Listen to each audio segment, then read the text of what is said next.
with NASCAR running the first ever Charlotte road course last year in 2018, it was a pretty good race, especially at the end. There was a lot of crashes going into turn one. I think Brad Keselowski, his brakes either they stopped working. He kind of went into the wall and kind of hit a couple of people and collected some cars in that collision there. But Ryan Blaney was the one who was able to do it, and he was the first one to do it because it was the first race this was ever run in NASCAR, again, back in 2018 when they first hosted it.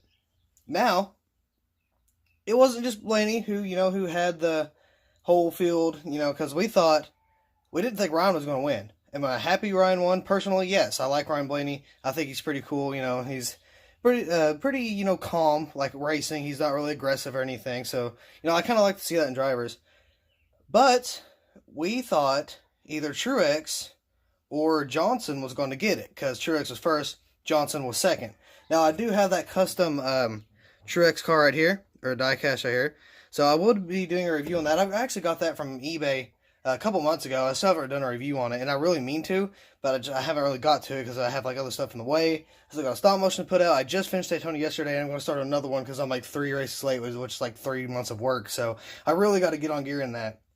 But what happened, if y'all haven't seen the race or just videos or clips of the race, coming off of the last turn, well, not the last turn, but of the actual main part of the track before going into the S's in the front, or I think it was the S's, or that's what they call it. I don't really remember, but in the front part of the track where they go through the turns, I believe it's the S's, or that's type of S, but coming to the finish line on the last turn, or last turns, because there's, how the S was, there's 2 last little turns, but the turn before last, Johnson locked up his brakes, spun around, ended up hitting Truex, knocking Truex out as well. Now, Johnson had to stop, because with NASCAR's rule of if you you spin out, or if you go through a part of the field that's not part of the track, you have to come to a complete stop and then you can continue. There's no certain amount of seconds, but if you go through a part of the track, or if you go off the track and kind of go a little bit, you have to come to a complete stop, then you can continue. So with that happening, with first and second place, Truex and Johnson, good old Blaney in third place snuck through, got through it without getting any damage from it, and then getting the win last second. So that was a pretty cool finish, and Kyle Larson, I think he had to pass, it was either Matt DiBenedetto or Jeffrey Earnhardt, I don't really remember, but it was one of the lower teams, or the lower drivers and teams, that he had to pass. He had such a beat up race car. It was actually really funny watching him come around and having to pass him. He did make the cut, so that was something else. But that race overall was a pretty good race, and I look forward to more races on that track coming on in the future. But Ryan Blaney was the first one to do it, and we have that diecast here today. Lionel ended up making it right after I freaking made a custom of it. And I do have that custom here, and I will kind of compare it, kind of see how I did with just reference pictures. Of course Lionel did better because, they got the right equipment. I do not. So I did what I could. Hopefully mine comes, somewhat close to it. I don't know. I would hope so, but I don't know. We'll see. I tried pretty hard on it, so I hope it turns out pretty well. Well, compared to Lionel, I would hope it turned out pretty decent in quality. But right here's the wave. I got, let's see, in waves, I got the 17, 42, 24, 11, and 88. Well, the car 88. Well, Bowman, not Craftsman. Or not Crafton, not Craftsman. Jesus Christ. I couldn't say that. I already got the 42 in the Gold Series. I believe I did a review on that. I don't really remember. I think I did, but I should have done a review on all these. I'm still looking for the trucks. The trucks is the only thing that I have not got yet, and that was the Dover win and Matt Crafton. I kind of like Matt Crafton, so I don't know if I'll get Matt Crafton, but I mean I'll at least get the win, because I have a win shelf that all these go on, or the wins ones anyway. So I do plan on only getting these 2 trucks right here, and after I've already got this one. That would be the only 2 that I would need to technically complete the wave, but that's all I'm really looking for. Still didn't find the chase piece. I don't have any luck with those, sadly. I found one. I found one in stores, but a friend of mine ended up getting it before I did. To be fair, he did see it first, so, you know, fair game, whatever. But I've only seen one in stores, so our Walmart apparently doesn't get the liquid colors, which kind of sucks, but I'm not really going to complain too much because I do get all the waves anyway, and I get them fairly quickly, so, you know, I'm not going to really argue about that. But let's finally get into this diecast review because it's been 5 minutes and I still haven't unboxed it yet. This diecast comes with a card, not a winter sticker. Sometimes they'll come with winter stickers, sometimes they will not. I have 2 winter stickers from a couple 164s that I've gotten in the past. I don't remember which one. I think one was a Truex and one was Austin Dillon. I don't really remember, but here's the card right here. Here's the trophy. Look at that smug look on his face. Like, yeah, I did that. I got you.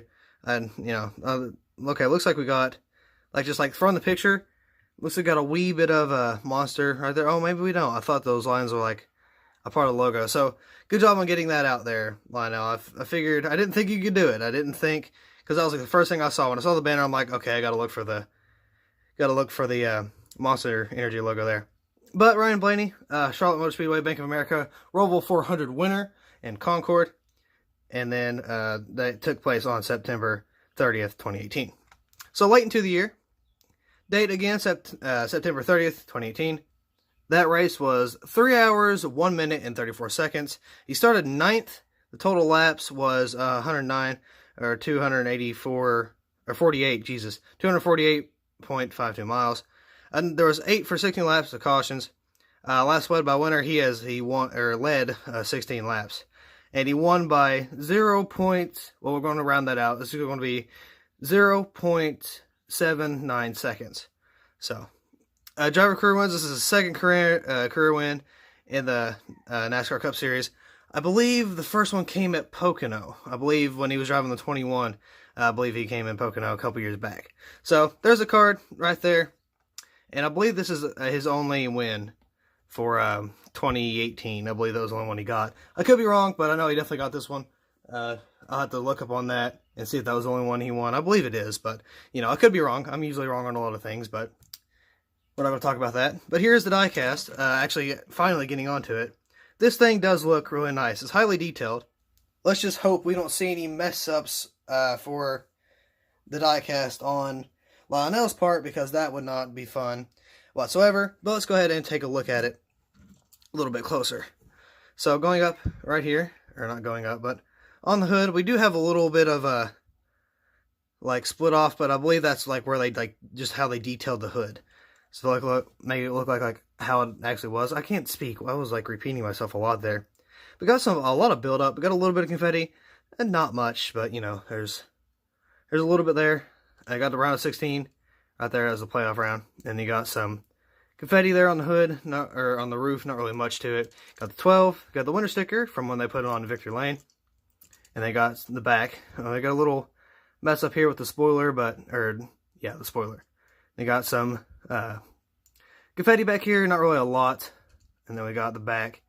Got a little bit of racing markings, not really too much, but do have a little bit there. On this side, we got some more damage, not really heavy, but you know, nothing really happened. Got a little bit of damage right here as well, as long as build up.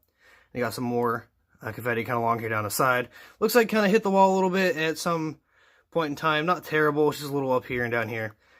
So, fairly clean race car. Oh, that's not supposed to be like that, is it? Pretty sure that's supposed to be entirely green.